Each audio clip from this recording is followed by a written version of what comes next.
নমস্কার বন্ধুরা, কেমন আছেন সবাই? রূপসা কিচেন এন্ড ব্লগে আপনাদের স্বাগত জানাই।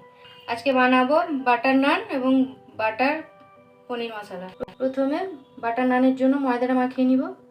ময়দা মাখানোর জন্য চামচ চিনি দিয়ে দিব, ইস্ট দিয়ে দিব 1 চামচ। ইস্টটাকে ভালো করে গুলে নিব, এরপর একটু ঢাকা দিয়ে দিব। ইস্টটাকে 10 মিনিট রেস্টে দিয়েছি। এরপর বাটার মশলার জন্য পনিরটা কেটে নিব। পনিরগুলোকে কেটে নিয়েছি। এবার গরম জলে একটু ভিজিয়ে দিব, দিলে পনিরগুলো সফট হবে। বাটার মশলার জন্য মশলাটা বানিয়ে নিব। দিয়ে দিব এলাচ আর লবঙ্গ,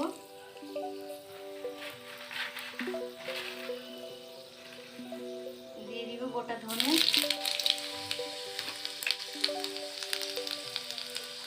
দিয়ে দিব গোটা জিরে, দিয়ে দিব পেঁয়াজ,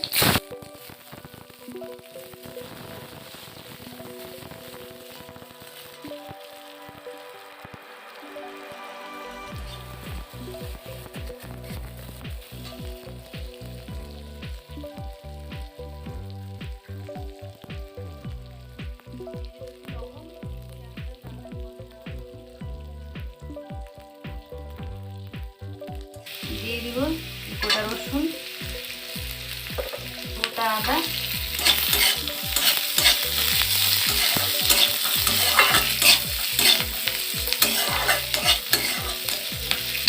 টমেটো একটা কুচি করে রেখেছি, দিয়ে দিব।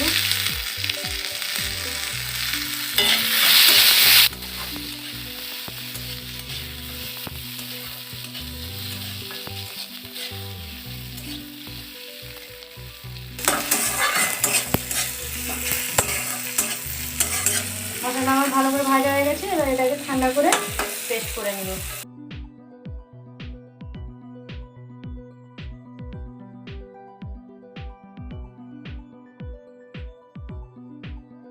দিয়ে দিব লবণ পরিমাণ মতো, ঘি দিয়ে দিব 1 চামচ। ময়দাটাকে মেখে নিব ভালো করে। ইস্টটা দিয়ে দিব।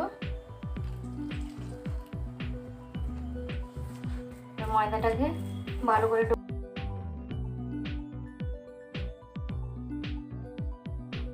ময়দাটাকে মাখিয়ে নিয়েছি।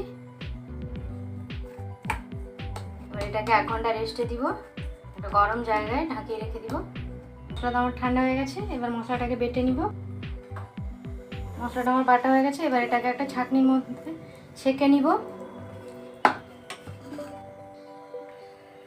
কড়াই তেল দিয়ে দিয়েছি। আবার দিয়ে দিব বাটা 1 চামচ, পেঁয়াজ কুচি, বাটা দিয়ে দিয়েছি। এবার দিয়ে দেবো পেঁয়াজ কুচি, দিয়ে দেবো কাওড়ি কুচি, দিয়ে দিয়েছি। পেঁয়াজ টমেটোটা ভালো হয়ে গেলে বাটা মশলাটা দিয়ে দিব।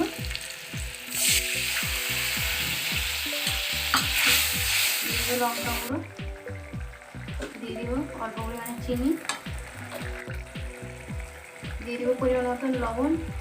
মশলাটা আমার তেল ছেড়ে গেছে। এবার পনিরগুলো দিয়ে দিব। এগুলো দিয়ে দিয়েছি আমি। এবার একটু ভালো করে কষে নেব। তরকারিটা আমার হয়ে এসেছে। এবার কাসুরি মেথিটা দিয়ে দিব। তরকারিটা আমার হয়ে গেছে, এবার নামিয়ে নিব। পনিরটা আমার হয়ে গেছে, নামিয়ে নিয়েছি। এবার আমি বাটার নানটা করে নিব। দেখুন কতটা ফুলেছে। একটু বাটার দিয়ে দিব।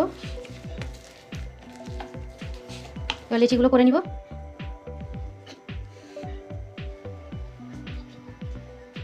ময়দা লিচিগুলো করে নিয়েছি। এবার বেলে নিব।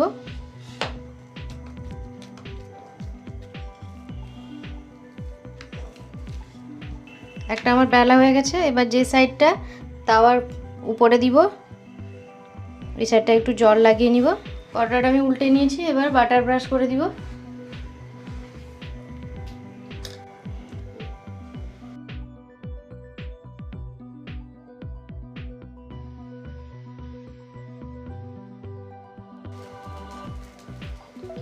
বাটার লাগিয়ে নিব।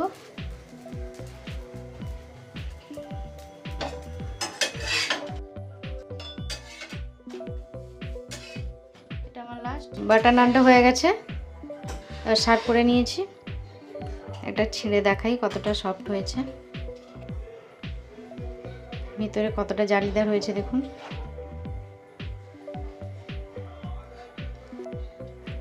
রেসিপিটা তাহলে এখানেই শেষ করছি। সবাই ভালো থাকবেন, সুস্থ থাকবেন। আর রেসিপিটা যদি ভালো লেগে থাকে তাহলে একটা লাইক, কমেন্ট আর শেয়ার করে দিবেন।